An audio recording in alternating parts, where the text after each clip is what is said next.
Tag the Eve agus Fáilte.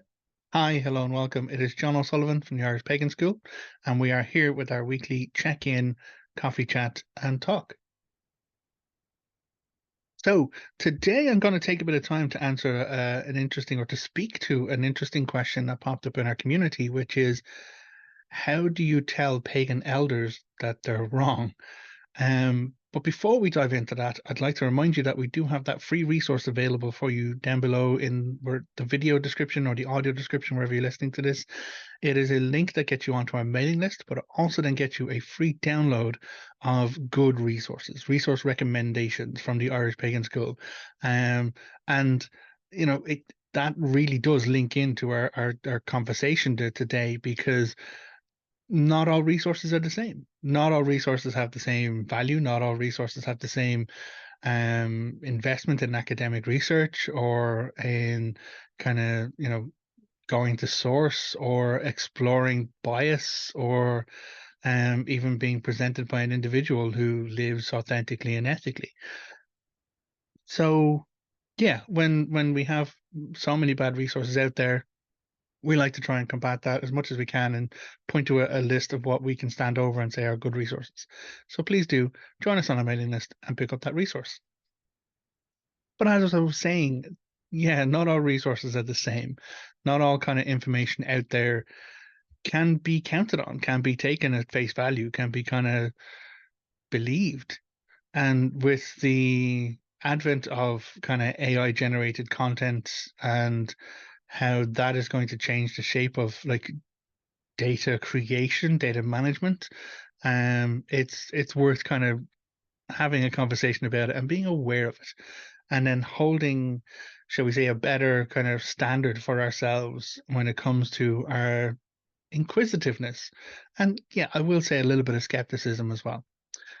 So the question actually popped up in our community space, and it was an individual wondering how non-native people practicing Irish paganism can approach the conversation with non-native elders in their communities who often cite bad resources. And they gave in a particular example, there was a pagan elder in their kind of community who built an entire practice around Om. And when this individual found out about it, they were delighted. It's like, great, just I'd love to have this conversation about it. Where did you learn it from? How did you go about it? And this person cited Robert Graves as a source. And um, Robert Graves won't be on our recommended list. Robert Graves appropriated a lot of information and got a lot of information wrong. He is the one who created this idea of a Celtic tree calendar, which, folks, is bullshit. I'm sorry. Um, so this person kind of approaching that felt a little bit uncomfortable. Like, how do we deal with that? And they were hoping really to get not other non-natives to have the dialogue with, because even that I was delighted to see, because pretty much one of our motto is authentic connection to Ireland, and we do that by combating misinformation, and that often sets us in a position where people are well, yeah, people feel that we are telling them that they're wrong, that they've made mistakes, that everything that they're doing is terrible and horrible, and that they're terrible people because of it.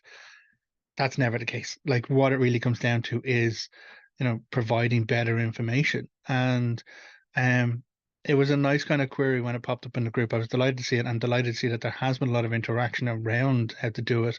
And some people were actually saying that there other individuals responded and said, you know what I do when that happens? I just refer people to the Irish Pagan School. And I'm like, wow, that means like we're doing it right if people are actually seeing us as good resources and referring other individuals towards us. But it can be uncomfortable. It still can be awkward. And I was actually considering like that a little bit more when I was thinking about it, because making mistakes is human, part of human nature. Like, I have made many mistakes in my time. Actually, here's a great example of one. I'm wearing a t-shirt from Milan Otter at the moment, and it says Big Daddy, and underneath it in smaller print it says Olahar. Now, Olahar is one of the epithets of Andag the Moor, the god of the Tuatha Danann that I work for. But I misquoted an incorrect translation in my early kind of work with that. If you actually go into the internet, you'll probably find me referring to Olahar as meaning father of many. And it doesn't. I was wrong. Absolutely wrong. A better translation is one that I have learned since from Morgan Daimler. They are an amazing kind of individual, and I recommend supporting their work. Which is all Ahar translates not all father, not father of many, but great or ample father. And when we look at the Dagda more, like, the big, that kind of greatness, that element to it, like the all is the similar kind of information. So what we end up is with a great or ample father, which then changes our focus on our understanding of that deity, because it's not about him having many kids. It's about him being the right kind of father, a great father to those many kids, but also, a big guy, a big, big daddy, essentially, which is why I was inspired to make this T-shirt. So I have been wrong. I have no qualms kind of turning up, putting my hands up and saying that I have been wrong. But this is where the conversation of accountability comes in. And when we say the word accountability, some people get very uncomfortable. Um, Accountability is not a bad word. Accountability is something we need to come very comfortable with, because it means being responsible for our actions, but that's all of our actions, including our mistakes. Just because we make a mistake doesn't mean we should erase it from history, And this whole, oh, well, don't speak ill of the dead, like, people who have died, who committed horrible kind of atrocities, were terrible people. I'm sorry, we don't just erase those things from history just because they're dead now. I will speak ill of the dead if they were deserving of my kind of satire or vitriol, as it would be, because they were a garbage person or a shit show. Um, so, like, accountability. Now, accountability isn't punishment. And that's where some people kind of think, oh, I got to be accountable for that. And suddenly it becomes a negative thing. Suddenly it becomes, oh, well, I need to, I don't know, make recompense. And, like, if you've done something wrong, absolutely. The path of Irish paganism. Any of you watching this video following Irish paganism, the early forms of justice, according to the Brehon law, was reciprocal justice. It wasn't about punitive justice. It wasn't, I will take you and bang you up and away and, lock you up until you've served time. It was, oh, well, you broke that fence and therefore their sheep got out. So what you're going to do is you're going to fix that fence, herd all their sheep for them for a month and make up for it.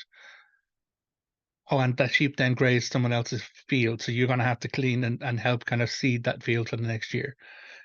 That's reciprocal justice. That's, making it right. Restorative, sorry, not reciprocal, restorative justice. Um, and so when we talk about accountability, we need to be talking about, those ideas of how do we do better? How do we make right? How do we fill in for what was done wrong? And yeah, I absolutely misquoted information in the past. I provided misinformation. I was wrong in doing so. I own that.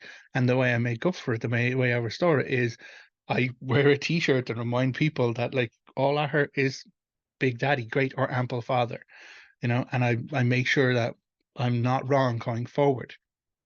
I can't change the past, but I can learn from it and I can improve. Which then brings us to the one of the quotes that came up in our Irish pagan school community a couple of years ago now, and I absolutely love it and try and live by it as best I can. It's from Maya Angelou, and Maya Angelou is quoted as saying, "Do the best you can, but when you know better, do better." It's pretty simple. Like, eh, not knowing something, we don't know what we don't know. Ignorance is a thing that is just natural to a certain degree, but intentionally remaining ignorant, that is a different thing. But if you don't know something and then you learn something, change your behaviors, change how you approach it, deal with it in a better way. Don't ignore it. Don't pretend it didn't happen. And so the reason why I bring this conversation to the table is that when we're dealing with people, pagan elders in any circumstances, there needs to be a certain compassionate approach to how we go about it, because the quality of information they had access to wasn't great. You know, the majority of it was misappropriated content. The majority of it was by cult of personality individuals trying to set up some kind of arrangement to support their own energetic well-being or financial well-being or whatever. Um, And in the midst of all of that, they still tried to find some way to live and grow as a spiritual being. So I would always approach those things with compassion first. And, they might not know better. And it's an opportunity wherever possible to say, okay, well, here are other resources. Here are good resources. Oh, are you not aware that Robert Graves, that, he kind of made a lot of that stuff up, or he appropriated it, he misconstrued some information just to create something that he thought, out of his own unique personal gnosis, that can't be verified. But that then has proliferated so much into what people believe is like the Celtic psyche, that it is this ancient kind of thing. It's absolutely not, you know? So it's about having those conversations, being brave enough to have those conversations. And there will be individuals who will be open to that. Anyone who's open to continual growth as part of their spirituality would be delighted to keep exploring. Would be delighted with the fact that we have a new world of information, new world of access to information to help them grow and change as a spiritual individual continually, because that's really what we should be doing. But of course, there will be individuals who are closed minds about it. It's like, well, no, that's my tradition. That is how I was taught to do it, and that's just the way it has to be done.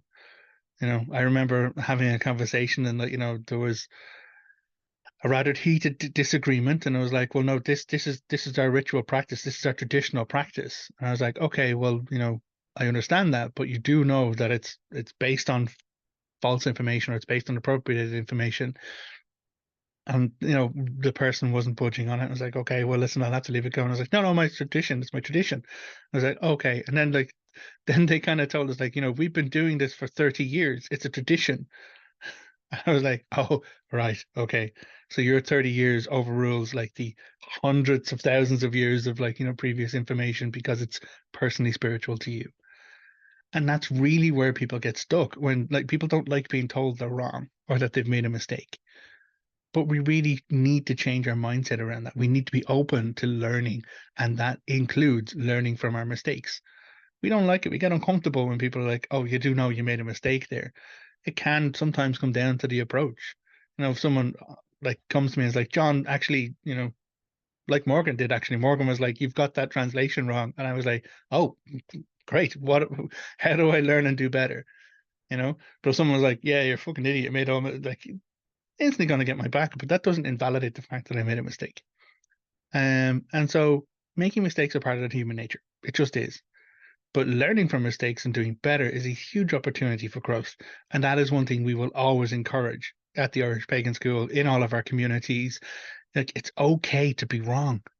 It's okay to make a mistake if you're willing to be open to learn from it and change and grow.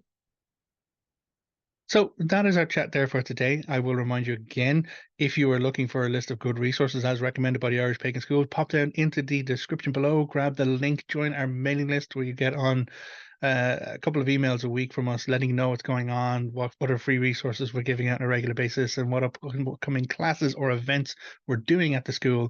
But it does get you that crucial kind of download for that free information from us about good resources. And I would finish off really by saying, it's okay. Make your mistakes. That's fine. Learn from them. And don't give yourself a hard time about it.